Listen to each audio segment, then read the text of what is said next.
Cserkészés.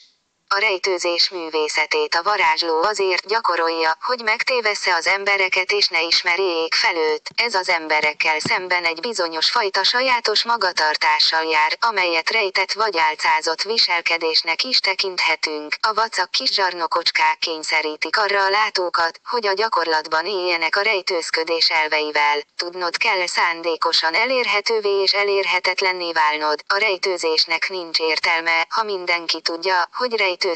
A vadász csak vadászik, a rejtőzködő viszont becserkész mindent, beleértve önmagát is, még a saját gyengeségét is be tudja cserkészni és a zsákmányává tenni, ha fedhetetlen rejtőzködő. A varázsló akkor tolték, ha beavatást kapott a rejtőzködés és az álmodás misztériumába. A varázslók művészete az, hogy mindenen kívül maradnak, észrevehetetlenek, nem fecsérlik el az energiájukat, mert nem az a dolguk, hogy kövessék az embereket az élet viszontagságaiban. A rejtőzés 6 egymással összefüggő elemből áll, amiből 5 a harcos lét tulajdonsága: önuralom, önfegyelem, béketűré, időzítés, akarat. A 6. elem a külvilághoz tartozó vacak kis zsarnokocska. Az ősi tudás 3 eleme a tudomás, a rejtőzés és a szánt szándék, míg a gyűjtőpont eltolásának az új látók szerint 3 eljárásrendszere van: az álmodás, a rejtőzködés és a szánt szándék. A cserkészés első alapelve, hogy a harcos maga választja meg a csataterét. A második, hogy megszabadul mindentől, ami szükségtelen. A harcost nem védi a világ, ezért kell szabályokat alkalmaznia önvédelemből. A szabály első elve, hogy minden, ami körülvesz bennünk, egy megfejthetetlen misztérium. A második, hogy meg kell próbálni megfejteni ezt a misztériumot anélkül, hogy reménye lenne a sikerre. A harmadik, hogy a harcos önmagát is misztériumnak tekinti, s tudja, hogy minden mindennel egyenlő. A cserkészés harmadik alapelve, hogy a harcosnak készen kell lennie, hogy megvívja az utolsó harcát, itt és most, de nem hebeurgyán, mert minden harc az életért folyik. A negyedik alapelv, hogy engedd el magad, lazíts, semmitől se félj. Az erő, ami vezet, csak akkor nyitja meg az utat. Az ötödik, hogy ha szembe kerülsz egy problémával, amivel nem tudsz mit kezdeni, vonulj vissza és fókuszáld az elmédet valami másra. A hatodik az erő összesűrítése, mert az életért való küzdelemben egy másodperc is számít, egy örökké valóság, ami eldöntheti az eredményt. Az összegzés a cserkészők erőssége, az álmodó test az álmodók erőssége. A cserkészőnek azért kell alaposan összegeznie az életét, mert a sas ajándéka tartalmazza a sas azon akaratát, hogy elfogad egy másolatot a valódi tudatosság helyett, ha ez a másolat tökéletes, mivel a tudatosság a sas eledele, megelégszik egy tökéletes összegzéssel is a tudatosság helyett. A teremtő számára a teremtmények információ tartalma a lényeg, a fontos, mind az álmodás, mind a cserkészés a harmadik figyelemhez vezet, ezért a harcos számára fontos, hogy mindkettőt ismerje. Az összegzés kulcsa a mágikus légzés, ami életet adó funkció. A légzés közben fel kell venni, visszahúzni a fénytestbe az érzések miatt kinyújtott fényszálakat, amiket az életben hátrahagytunk, és meg kell szabadulni azoktól a szálaktól, amiket mások fénytestei hagytak bennünk. Ez egyrészt áragaszkodás és ávilághoz való kötöttségek szoftveres eloldása, másrészt fizikailag az időszárrendszerünk hardveres karbantartásai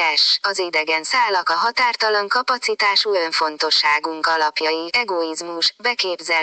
Minden emberi kapcsolat magja saját magunk önteltségének unalmas ismétlése. Az uralt bolondság gyakorlásához az embernek tudnia kell önmagán nevetni. A mélyreható összegzés segít elveszíteni az emberi formát. Ekkor lehet eltörölni a személyes múltat, elveszíteni az önteltséget és megtörni a rutint, a szokásokat. A cserkészés alapelveinek használata 3 eredményt hoz. 1. Nem veszed magad komolyan és megtanulsz magadon nevetni. 2. Nem félsz bolondnak lenni és bárkit képes vagy bolondá tenni. Nem sietsz, nem idegeskedsz. 3. Képes vagy végtelenül rögtönözni. Normálisan az elvonuló időt nézzük. A cserkészők a fejük elfordításával új irányt vesznek fel és a közeledő idővel néznek szembe, a jövővel, de nem a jövőbelátás jelentésében. A cserkészés művészete abból áll, hogy az ember elsajátítja az álcázás minden apró fortéját, és olyan jól megtanulja őket, hogy senki se jöhessen rá, mikor álcázza magát. Ezért könyörtelennek, ravasznak, türelmesnek és kedvesnek kell lenni. A könyörtelenség nem lehet kíméletlenség, a ravasság nem lehet kegyetlenség, a türelem nem lehet közömbösség, a kedvesség nem lehet osztóbaság. Légy könyörtelen, de elragadó, ravasz, de kedves, türelmes, de aktív, kedves, de halálos. Csak a nők képesek erre, ha egy férfi cselekszik így, túlzottan finomkodóvá, affektálttá válik. A köznapi életben a viselkedés csak megszokásokból áll, a cserkészésnél célirányosan használjuk. A szokatlan viselkedésmód megremegteti a gyűjtőpontot. A látó varázslónak moralitásra és szép érzékre van szüksége. A cserkészés vagy rejtőzés, lopakodás az uralt bolondság művészete. Ha túl nagy a szánt szándékkal összekötő kapocs nyomása, a varázslók önmaguk cserkészésével enyhítik azt. A varázslók azért cserkészik magukat, hogy megtörjék a rögeszméik hatalmát. A cserkészők a szavakat kulcsként használják, hogy bármit kinyissanak, ami zárva volt. Következésképpen ki kell nyilatkoztatniuk a céljukat, mielőtt megkísérlik elérni azt. Viszont a valódi célt titokban kell tartani, ezért gondos megfogalmazást igényel a cél. Az érdeklődés, a csendes tudásból az értelemhez vezető egyirányú híd. A tiszta megértés, az értelemből a csendes tudáshoz vezető híd.